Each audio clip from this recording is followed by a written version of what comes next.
Hi everyone, and welcome back to another drawing demo. Okay, the place that I'm drawing today is a place called Cuckmere Haven. It's on the south coast of England. Really beautiful place. If you look at the reference photo there, we've got those lovely cliffs in the background and the light catching the ocean there and those nice cottages in the foreground.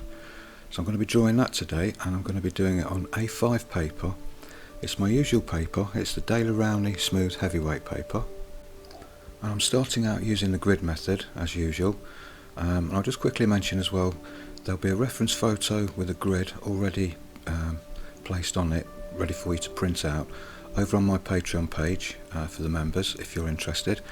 And also there'll be a colour photo of it and just a regular black and white photo of it for you to print off and use to work from as well if you want to.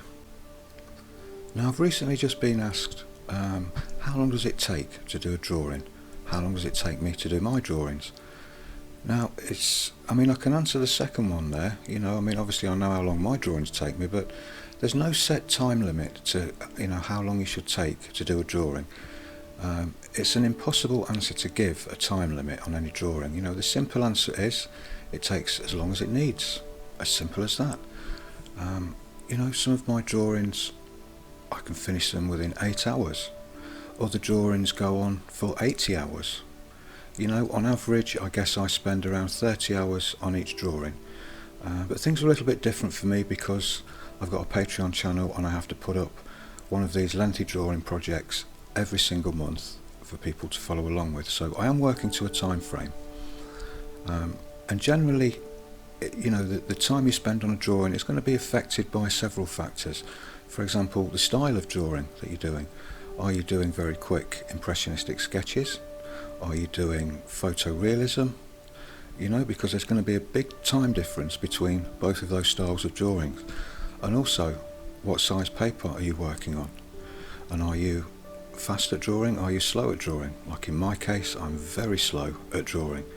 And when I say very slow, I mean very slow.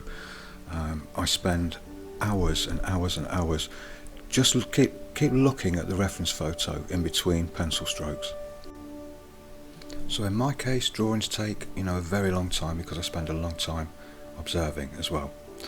And one of the funny things is, you'd think that the more experience that you get at drawing, the longer the amount of years you've spent at drawing, you'd think you'd get quicker and more efficient at drawing. Well, you certainly get more efficient, but in my experience, you don't get quicker. You in fact get slower at drawing.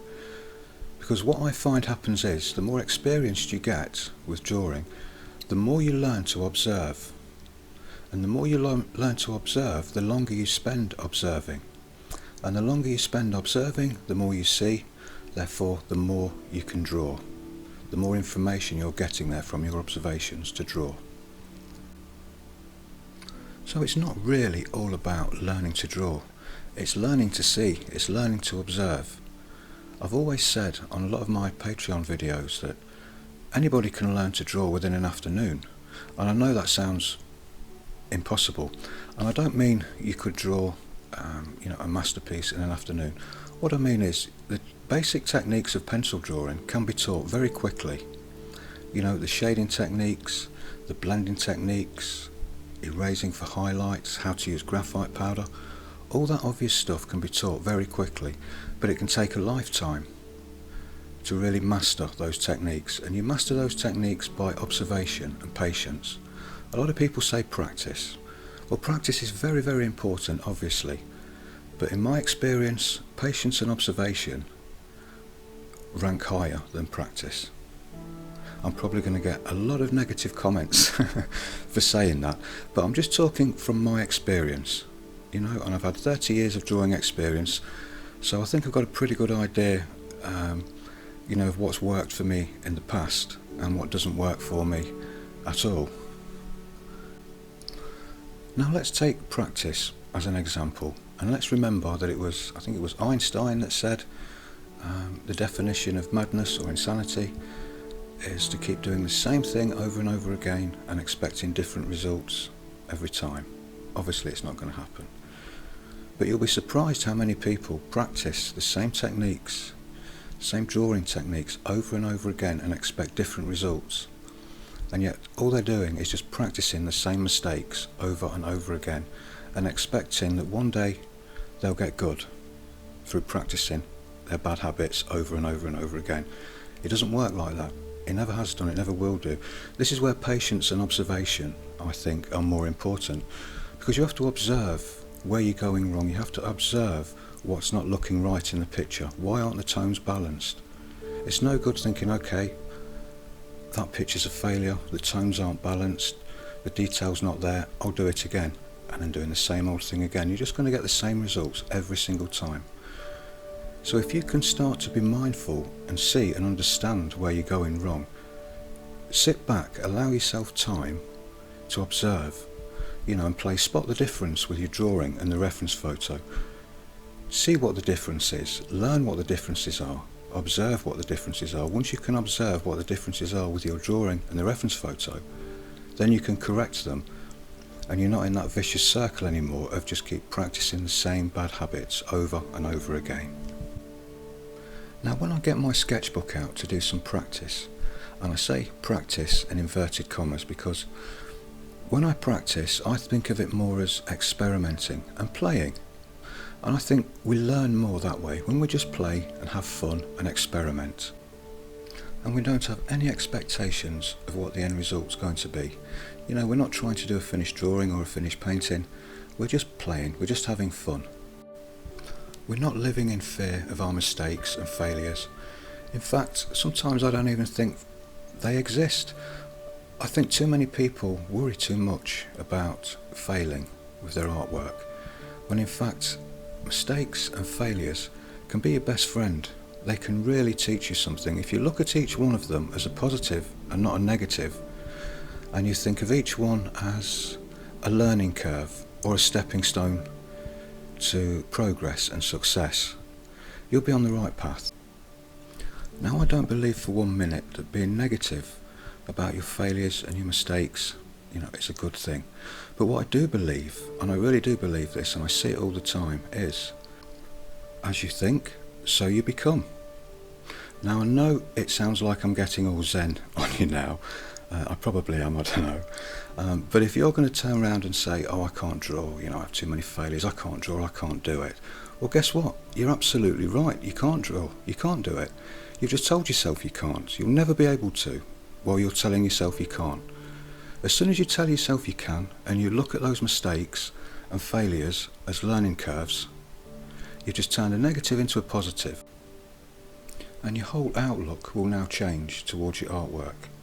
With this new belief that you have. It's not a false belief, it's not false hope or anything like that. It really is a better and more productive way of thinking about your artwork, in my experience. Again, I'm probably going to get loads of negative comments for this. I know I've had the verbals in this video. Usually I'm playing music by now, halfway through. But anyway, I think I've probably said enough now in this video, but I just want you to be more positive about your work, and not beat yourself up about the mistakes and the failures that you have. We all have them, I have them. You only see the successful stuff on YouTube and Patreon. You don't see all the wasted watercolour paper that I have, from my watercolour failures, and you don't see all the scribbles and experiments in my sketchbook. You only see the good stuff, so that can kind of give you a false belief that we only produce, really nice artwork, we don't make mistakes, we don't have failures. Well, we do, and we all do, but it's our outlook, it's the way we think about them that counts. Okay, so I can't leave you without giving my Patreon channel a plug, so I'll just quickly mention that there's going to be 12 real-time videos to accompany this one.